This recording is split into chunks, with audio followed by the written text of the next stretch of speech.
Último minuto. ¿Cómo les va? ¿Cómo están? 1 de la tarde en vivo en directo. Hay mucha información. Triple homicidio en La Reina. Hemos comentado el caso. Hoy día tuvo un vuelco impensado. Impensado. Hay más protagonistas. Estamos en vivo, en directo, en el Centro de Justicia, sin prensa, porque los detalles pueden ser escabrosos y porque también podrían haber más involucrados. Bien, lo conversamos con Danilo Villegas. Dani, querido, bienvenido, un gusto. Último minuto. Hola Rodrigo, ¿cómo estás? Gusto saludarte. Claro, a puertas cerradas se comenzó a realizar, ya se lleva a cabo esta audiencia de formalización de cargos en contra de Jorge Ugalde Parrayés, 59 años, psicólogo acusado como el presunto homicida de Eduardo Cruzcoque, fotógrafo, 62 años, y de sus dos hijos de 17 años.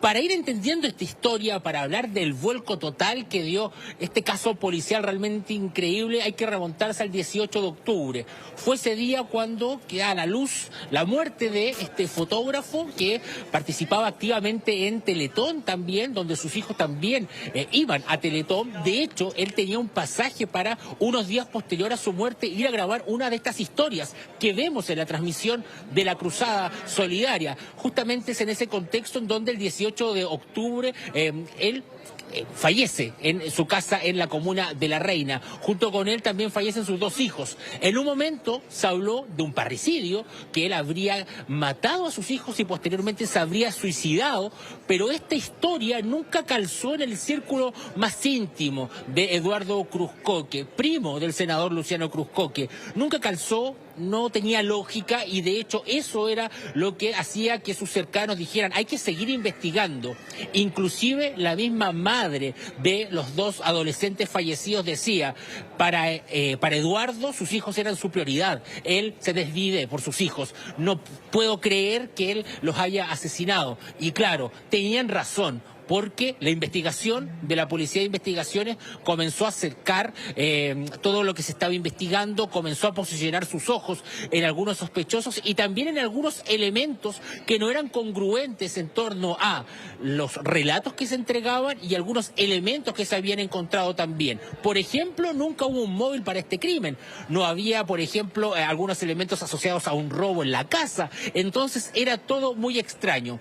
¿Qué pasó finalmente? Durante la tarde de este lunes, Rodrigo, llega personal de la Policía de Investigaciones hasta la casa del cuñado de Eduardo Cruzcoque, del marido de la hermana de la víctima. Y es ahí en donde lo encuentra en la cama, meditando, casi como esperando ser detenido, porque es el presunto responsable de este triple homicidio.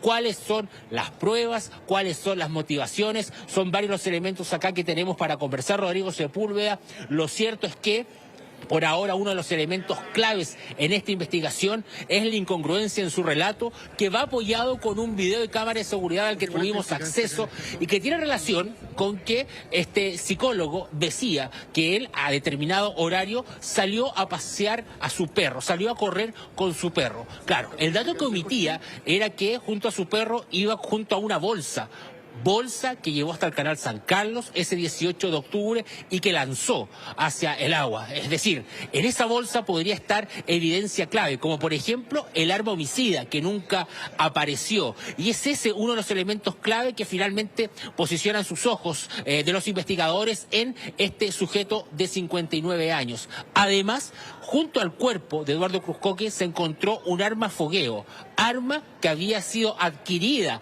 por Jorge Ugalde. Y por cierto, detalle no menor, las heridas con las que fallece este fotógrafo no eran atribuibles a un suicidio, eran heridas que habrían sido propinadas por una tercera persona. Todos estos elementos finalmente se confluyen para que se lleve a cabo la detención de quien fuera cuñado de este fotógrafo, y no solo eso, sino que también la hermana de la víctima, la hermana del fallecido, está en calidad de imputada, está siendo investigada, porque estamos hablando del presunto autor material, pero podrían existir más responsabilidades hablando de una autoría intelectual sobre este crimen. Una serie de hechos que han ocurrido, fue detenido durante la tarde de ayer, trasladado al Centro de Justicia durante esta mañana. Antes de seguir conversando, Rodrigo, revisemos el ambiente de la salida de este sujeto, psicólogo, 59 años, trasladado hasta el Centro de Justicia esta mañana. Esto fue lo que pasó. ¿Tienes algo que decir? ¿Qué hiciste matar? Cuñado. ¿Esto fue planeado? ¿El autor del crimen de tu Planificado por mucho tiempo. Fíjense. ¿Estás arrepentido? ¿Tienes algo que Médico decir? silencio, acompañado de 3 funcionarios de la policía. Ahí está entonces el vehículo. Bueno, qué historia, Danilo. Esto es impresionante, ¿ah? Porque parte de una historia pensando en que Eduardo Cruzcoque había matado a sus 2 hijos. Así partió toda esta historia. Así partió esta historia. Y hoy aparece un cuñado que es detenido en su casa, con la tranquilidad que estamos viendo ahí, las imágenes que pone nuestro director, el señor Pastén, saliendo con mucha tranquilidad. Él meditaba dentro de su casa, lo toman detenido y él sale. Hay unas imágenes que estábamos recién viendo cuando Danilo hacía el relato del cuñado detenido, paseando a su perro y con una bolsa que supuestamente va al canal, que la lanza al río, que no se sabe qué hay. Ahí está, el perro, él, short, polera, paseando, con una bolsa que no se sabe, salvo la investigación nos dirá qué es lo que lleva dentro de la bolsa. Ahora aparece la hermana también, la hermana de Eduardo, metida dentro de esta historia también. Acá hay terrenos, hay plata de por medio, hay herencia de por medio. ¿Cómo lo entendemos, Danilo? ¿Por qué aparece la hermana?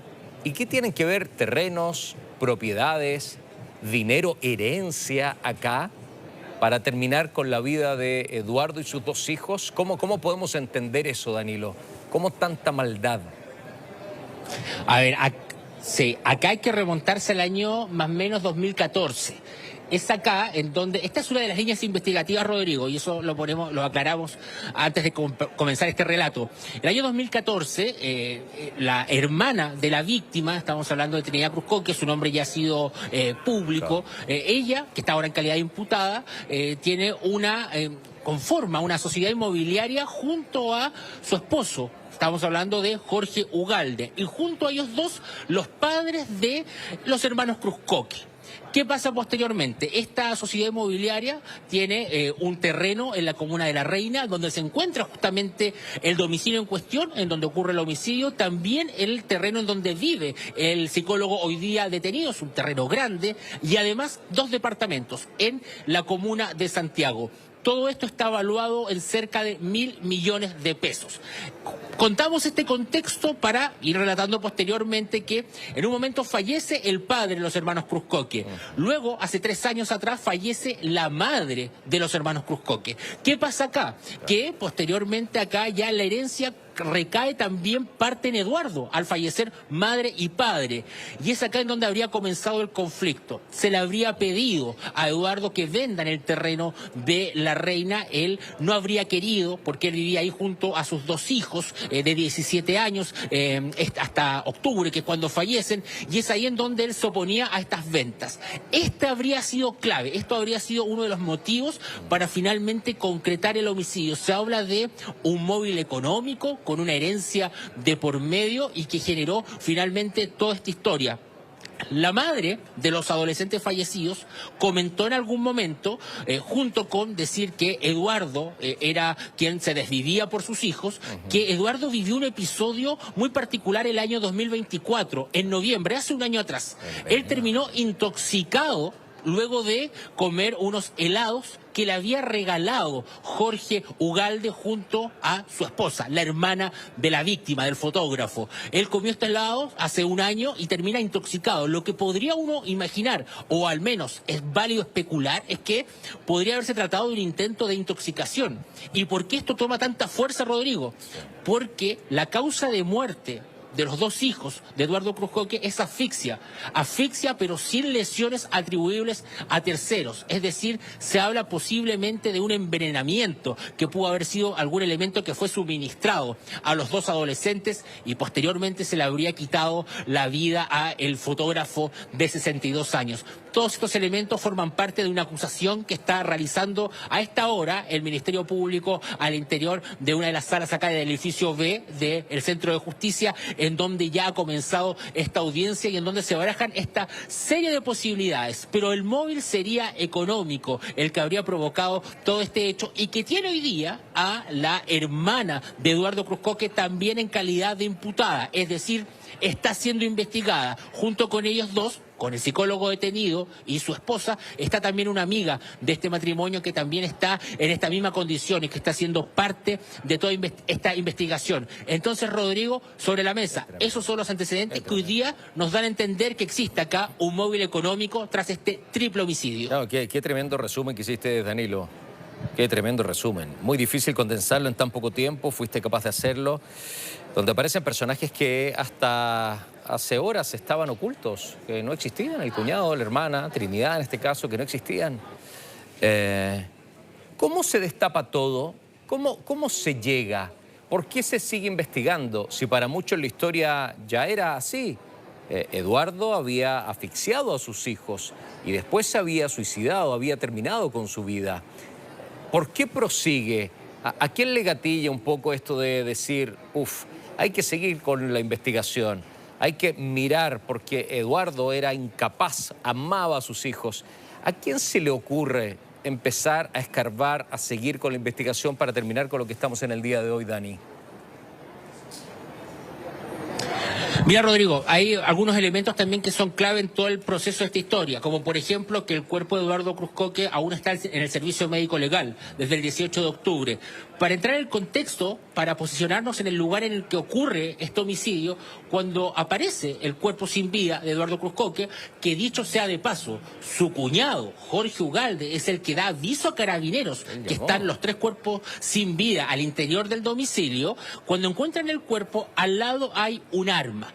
Es decir, ahí se configuraba este posible escenario en donde supuestamente el fotógrafo habría atentado contra la vida de sus hijos y posteriormente él se habría quitado la vida. Pero claro, cuando se comienzan a realizar los primeros exámenes, las primeras pericias, arrojan los resultados que las heridas que tiene este fotógrafo no son de partida atribuibles a este arma que estaba al lado del cuerpo, que supuestamente era el arma con el que se habría quitado la vida, sino que eran heridas atribuibles a un elemento cortante y que además por la cantidad de heridas seguramente no era posible que él se hubiese hecho solo esas heridas para quitarse la vida. Es ahí cuando ya se destapa que acá pudo existir la intervención de terceras personas. Luego, de la mano viene esto con cotejar todos los testimonios de las personas claves en la historia. Por supuesto que uno de los testimonios más importantes es de quien dio aviso a carabineros que estaban los cuerpos al interior de esta casa.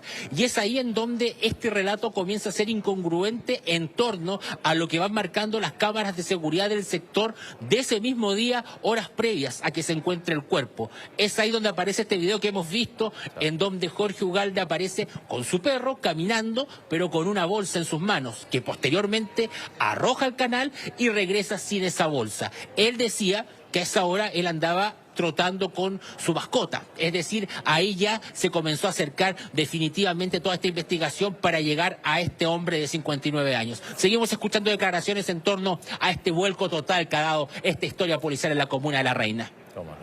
La evidencia biológica, genética,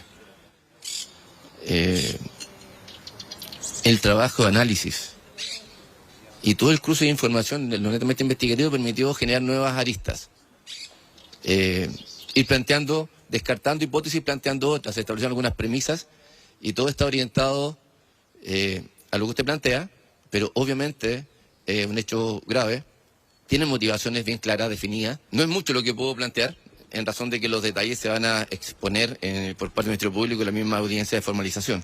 A partir de esta declaración, en calidad de imputado de la persona hoy detenida, ¿no es cierto?, se fueron descartando cada uno de los puntos que él destacó en su declaración como lo que le permitían exculparlo de la comisión del ilícito. Es así como se le añadió el señor Abate a partir de las cámaras de seguridad, ¿no es cierto?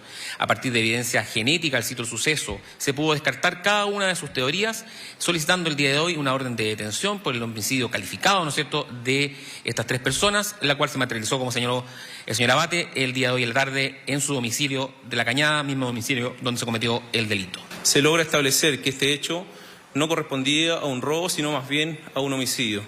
Incluso se habló dentro de las primeras líneas de investigación, durante las primeras horas, de un probable parricidio por parte del sujeto mayor de edad fallecido en contra de sus 2 hijos. Se logra acreditar fehacientemente y acreditar la situación del imputado en el sitio de suceso y su participación. En este sentido, dar cuenta de la detención de este sujeto en su domicilio hoy en horas de la tarde.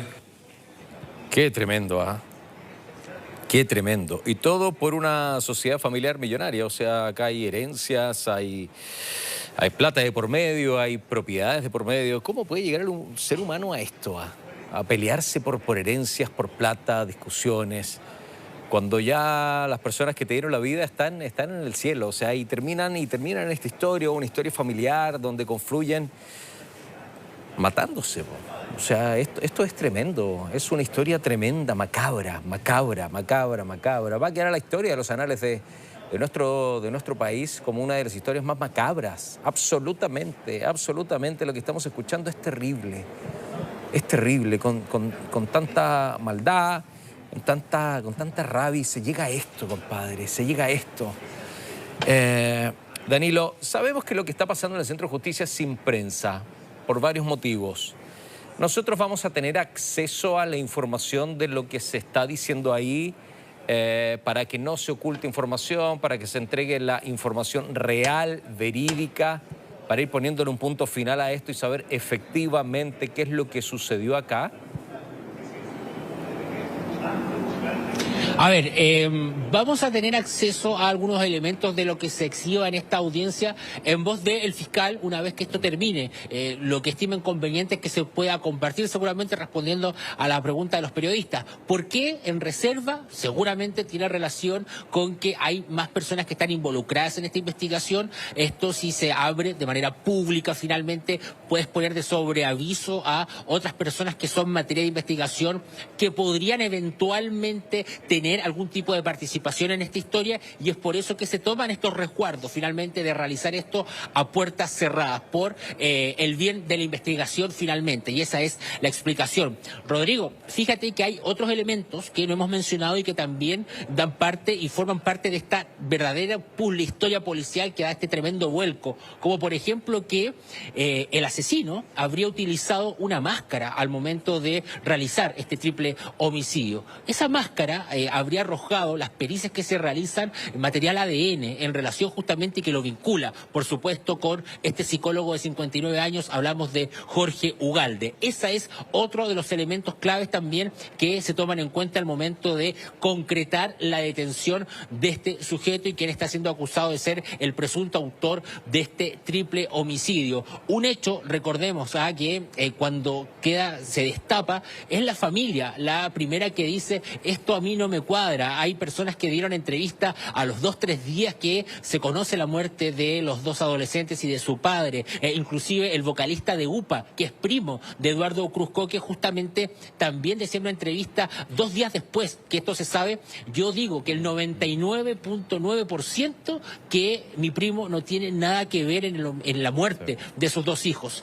Sus hijos eran su vida, y es por eso también que era tan fuerte el círculo. La misma señora, Rodrigo, que era tan fuerte entonces esta opinión en torno a que acá habían terceras personas involucradas. Este móvil económico es lo que viene a dar un giro total, y que finalmente estamos hablando que el homicida estaba a pocos metros de la casa en donde se concreta y estuvo todo este tiempo en este mismo lugar. ¿Qué lanzó en esa bolsa? Seguramente uno puede creer que es el arma homicida, pero esos elementos también son parte de esta investigación que está en pleno desarrollo, que tiene a una persona detenida que está siendo formalizada, pero que tiene a otros 2 también puestos ahí sus ojos, parte de la Policía de Investigaciones y la Fiscalía, en relación a presuntas potenciales responsabilidades en todo este hecho. 2 muchachos de 17 años eran pacientes Teletón, por eso también este vínculo tan estrecho de Eduardo Cruzcoque con la institución reunión en donde formaba parte, en donde incluso iba a viajar 2 o 3 días después de su muerte, iba a viajar ese día, tenía un pasaje ya para ir al sur a grabar una historia de esas que vemos en la transmisión oficial, es decir, estaba completamente involucrado con todo este proyecto y claro, cómo no, si sus hijos eran parte de esta institución. Por eso también era lo que le importaba mucho a los amigos, que se pueda limpiar el nombre de Eduardo Cruzcoque, que no se dijera que él estaba vinculado a la muerte de sus hijos, porque nadie creía eso y era una de las luchas que tenían, que se haga justicia, que se llegue a la verdad, y es lo que finalmente la Policía de Investigaciones logra establecer con esta serie de pericias que se realizan durante estos últimos días. Pasó poco tiempo, del 18 de octubre hasta ayer 3 de noviembre, cuando se concreta la detención. Fue en un tiempo bastante rápido que se logra reunir esta cantidad de pruebas necesarias para finalmente lograr la detención, y hoy día estarlas exhibiendo ante el tribunal para de esa manera llevar a cabo esta formalización de cargos que dicen se podría extender por varias horas. Vamos a ver también ahí cuáles son los detalles que se podrán conocer. Sabemos al menos que hay varios fiscales, Rodrigo, que están en esta audiencia. Por ejemplo, la fiscal jefa de género, al existir acá un vínculo familiar, se investiga un homicidio calificado en contexto de violencia intrafamiliar por el parentesco de lo imputado con las víctimas. Dato hay también para proporcionar. Tenemos más declaraciones para revisar a esta hora, Rodrigo. Bueno, como señalé, parte del trabajo de las cámaras de seguridad era establecer la ruta que siguió el imputado, ¿no es cierto?, momentos antes y después de la comisión del hecho, ¿no es cierto?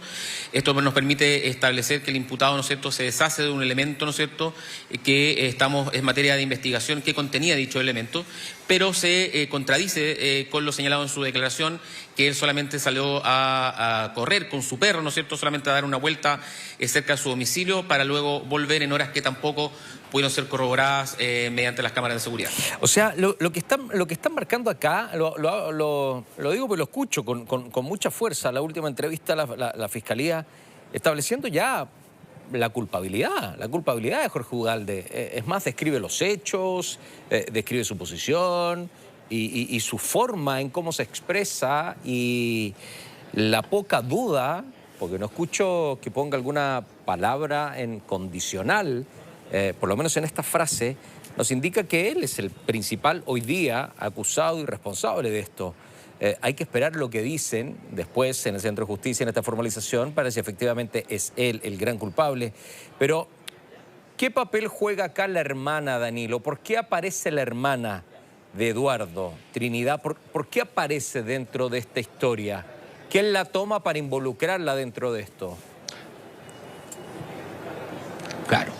Primero que todo, Rodrigo, uno puede, siempre decimos, ¿no? Y así se dice, todas las personas son inocentes hasta que se demuestra su culpabilidad. Pero claro, acá, según los testimonios que estamos escuchando, aparentemente existe una gran cantidad de pruebas, una batería importante de pruebas para presentar ante el tribunal para ir exponiendo las presuntas responsabilidades en este hecho. ¿Por qué aparece la hermana? Claro, está este vínculo en torno a esta herencia, a esta sociedad inmobiliaria, en donde se buscaba finalmente que realice Eduardo la venta de un terreno a la que él no quería, no aceptaba, él vivía ahí con sus hijos, y esto habría gatillado finalmente el interés económico.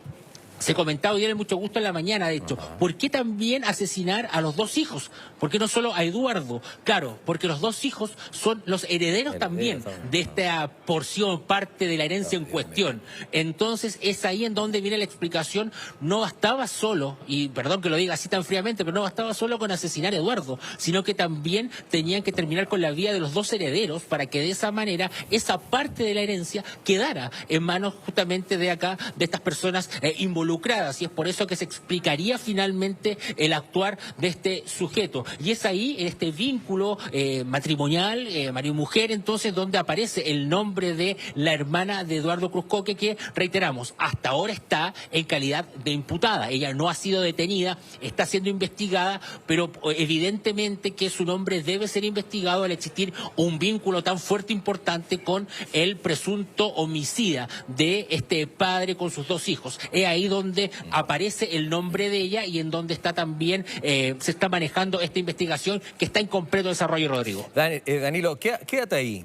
Voy a sumar a Daniela Valdés, porque con Daniela Valdés quiero profundizar en la imagen que veíamos y que hemos visto y que ha sido descrita también por las autoridades Cuando Jorge Ugalde sale a pasear su perro, cuando lleva una bolsa, bolsa que termina yendo a un lugar donde, según las autoridades, desaparece el contenido. Quiero profundizarlo con Daniela Valdés. Primero, Dani, ¿qué calles son? ¿Qué hora es? ¿Qué llevaba en la bolsa? ¿Dónde termina la bolsa? ¿Qué dicen las pericias? ¿Qué dicen vecinos del sector? Dani, bienvenida, un gusto. ¿Cómo estás? Claro, fíjate que todo eso es parte de lo que se ha querido rastrear y que incluso ha generado varios operativos. Ya ahora el fiscal ha detallado, por ejemplo, que incluso el día 27 parte de lo que se hizo fue, de hecho, bajar el nivel y cerrar las compuertas del canal San Carlos para poder rastrear esa bolsa que tú decías y que se ve en las cámaras de seguridad que revisaban con Danilo. Poder ver entonces si que efectivamente en esa bolsa estaba o no el arma homicida que tanto se ha buscado y que no ha sido hallada.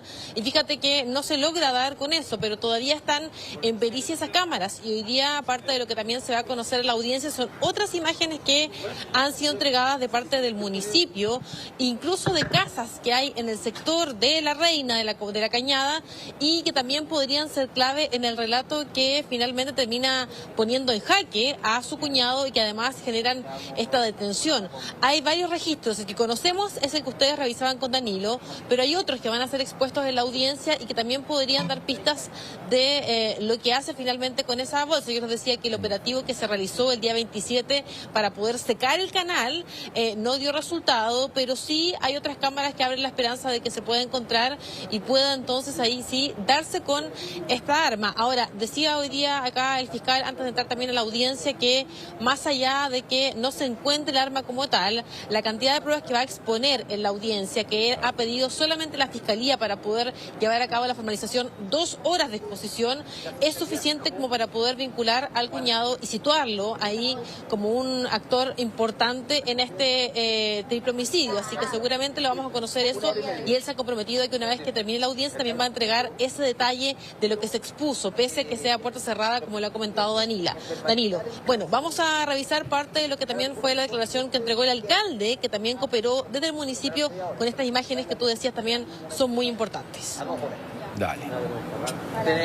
Que ha desarrollado la Municipalidad de La Reina a través de la Dirección de Seguridad, en conjunto, por supuesto, con la PDI y la Fiscalía, se ha podido avanzar en una pista clave para el proceso investigativo del tema de Loreley. La Municipalidad ha facilitado y ha levantado imágenes que han sido esenciales para poder avanzar en este proceso tan complejo y que, por supuesto, nos tiene a todos muy preocupados como municipalidad y como sociedad en términos generales. Bueno, me está escribiendo gente que vive ahí, en ese mismo lugar, en esa misma esquina. La Cañada con Loreley. Hay un semáforo en la esquina. La Cañada con Loreley. Muchas gracias. Hay 4 personas que viven en la zona marcando el sector donde está. Claro, él va girando hacia el canal San Carlos, ahí en La Reina. Bueno, me gustaría, Dani, saber qué dice la familia, porque desde el primer momento ellos dijeron que no era un parricidio. Es más, habló hasta su primo, el senador Luciano Cruzcoque, diciendo que era imposible, su señora también diciendo que era imposible, considerando el amor que tenía por sus hijos. ¿Qué mirada tiene la familia también de esto? ¿Qué dice el senador Cruzcoque respecto a esto, Dani? Claro. Claro, ellos han coincidido todos en esa mirada que tú describes, Rodrigo. Dicen, incluso hoy día un amigo que fue su compañero en su época escolar toda la vida y que además seguía en contacto con él, nos comentaba que desde un inicio, cuando se enteran de la noticia, ellos decían, bueno, quedamos primero impactados, producto de lo que estábamos escuchando, y el shock nos tuvo un poco helados, un poco atónitos algunos días, pero después, cuando ya lo procesamos, todos coincidimos fuertemente en que esto no era posible, que él no tenía por ningún motivo algún rasgo o alguna necesidad de caer finalmente en un parricidio, menos en la posibilidad de asesinar a sus hijos. Decía incluso su primo, como tú lo comentabas, el senador Cruzcoque, han insistido en que el amor y la devoción que él tenía por sus hijos lo hacían inviable la posibilidad de que él pudiese ser el autor de su homicidio. Incluso decían ellos, bueno, en algún momento se dejó ver, decía hoy día un amigo, que a lo mejor mejor, como uno de sus niños había estado en la Teletón y había estado sobrepasado un poco él con este problema de la enfermedad de su hijo, él podría haber tomado una decisión. En ningún caso, insistió su amigo, en ningún caso, porque él lo que más amaba en la vida era a sus hijos. Y desde ese momento nosotros comenzamos a finalmente a tener esta duda de qué había pasado realmente y quién estaba detrás de este caso. Pese a que también los amigos han insistido en que él era una persona tan respetuosa y tan silenciosa con su vida familiar, que nunca tampoco les había comentado de alguna mala relación o de alguna rencilla que tuviese con alguna hermana, con su cuñado. En ningún caso, él siempre con respeto se refería a ellos y además también a su padre, a quien les tenía mucho cariño. Sí sabían todos sus cercanos que él, como era una persona que tenía mucha cercanía con su padre, evidentemente no iba a tener la intención o las ganas de vender esa casa que finalmente era el único recuerdo que le quedaba en vida. Por ese lado, sí, básicamente podían algo entender parte de lo que podría ser el móvil de este caso. Pero escuchemos lo que dijo también el senador Cruz el día de hoy, cuando también hace un alto para insistir en esa versión que tiene la familia, los amigos, y que desde un inicio sospecharon que el caso podía tener un vuelco. Claro. A nosotros siempre nos pareció muy extraño que Eduardo, que era una persona que quería mucho a sus niños, hubiese estado en una situación como esta de parricidio, ¿no? Sabíamos que había una sucesión que era la de mi tío Eduardo y la Inés Japke, que era su señora abogada también. Y bueno, que los herederos naturales eran Eduardo y la Trinidad, y los niños de cada uno de ellos. Pero bueno, yo creo que hay que dejar que avance la investigación y tratar y tratarlo con el cuidado que debe tener y con la prudencia que debe tenerse en una investigación de esta naturaleza. Bueno, habla de la prudencia, el senador, de la prudencia y la investigación, pero obviamente parte editorializando porque lo conoce, que era imposible que Eduardo estuviera metido en esto. Eduardo Cruzco, que el hombre ya fallecido, asesinado, primo del senador que recién escuchábamos. Qué historia más macabra. Qué historia más macabra. Es impresionante lo que escuchamos ahí. Es impresionante que en un noticiero estemos hablando de esto, producto de peleas por herencia, por ventas de departamentos. O sea, imagínense a lo que puede llegar el ser humano a pelear, a matarse por plata. Por plata. O sea, por querer acceder a más plata. Tengo que eliminar a determinadas personas para quedarme yo con un botín más grande. Imagínense a lo que podemos llegar si esta historia termina así, se concluye de esta forma. Qué doloroso sería. Qué doloroso sería que por herencia se esté peleando la gente. Y sé que hay muchas historias así. Sé que hay muchas historias así. Y llegando acá, imagínense, a la muerte de un papá y de sus dos hijos. Los hijos que estaban en la Teletón, imagínense. Eduardo trabajaba en la Teletón. Imagínense el dolor también para la misma gente de la Teletón que lo conocía y que conocía a los niños también. Dani, ¿qué dicen los amigos? ¿Qué dicen el entorno también? Hay un músico destacado también que era muy amigo de Eduardo, que lo conocía. ¿Qué dicen ellos respecto a esto? Claro, yo te comentaba que todos se han dado el tiempo con mucho respeto de hablar de él, porque decían, bueno, lo que queremos ahora es que también se pueda un poco hacer justicia de su imagen. Y por qué también nosotros como amigos, decían hoy día en la mañana, siempre creímos que la teoría del parricidio no tenía ninguna vuelta y que esto iba por otro lado, porque finalmente él en ningún caso era una persona que hubiese tenido eso en mente. Y de hecho, incluso hoy día, uno de los amigos que también en la mañana conversó con nosotros, Daniel Silva se llamaba su amigo, dice que él estuvo incluso en el funeral de los niños y que ahí también su ex señora, su ex pareja, la madre de los niños, también comentó lo mismo. Nos decía, ella se dio el tiempo de pedirle a todos los que estábamos presentes, de hecho, en el funeral, de que tratáramos de unir fuerzas para demostrar también que esto no iba por ese lado y que lo que él había hecho en ningún caso era asesinar a sus hijos ni tampoco quitarse la vida, y que esto tenía otra historia. Y eso finalmente les hace ahí un clic cuando además se enteran en las últimas horas de la detención de su cuñado y que su hermana también estaba en calidad de imputada. Yo te decía que ellos sí insistían en que estaban convencidos de que él en ningún caso tenía que ver con la muerte de los chicos, ni menos con su muerte. pero también asumían que desconocían un conflicto más allá con su familia, porque él era una persona muy respetuosa y muy cautelosa en torno a lo que decía. Entonces tampoco nunca le hizo algún comentario de algún conflicto que pudiese tener familiar. Muchos de ellos se habían enterado del último episodio que había tenido con la hermana y el cuñado, en el que les habría entregado unos helados envenenados, que es parte de lo que también entiendo te contó Danilo. Y eso ellos lo habían conocido como amigos recién ahora, pero que en esa oportunidad también él había bajado el perfil y había dicho, bueno, por una denuncia, y él también se había negado a hacerlo. Escuchemos de hecho parte de lo que nos comentaron los amigos del colegio, que también han tratado ahí de contarnos un poco cómo era él y por qué también les parecía tan lejana la posibilidad de que pudiese ser un parricidio.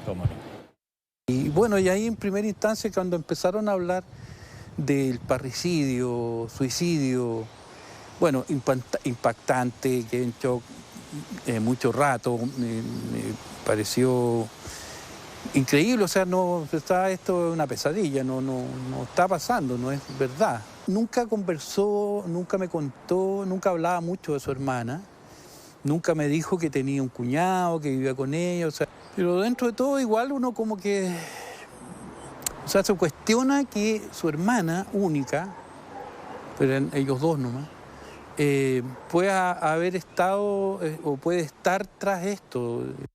Bueno, esta fue una bomba tremenda y cuando sale la noticia, te diría que al principio un impacto quedé en blanco, pero que a los pocos minutos, leyendo lo que estaba diciendo la prensa y todo, tuve la convicción de que Eduardo no era el causante de esto. Él jamás me mencionó algún conflicto.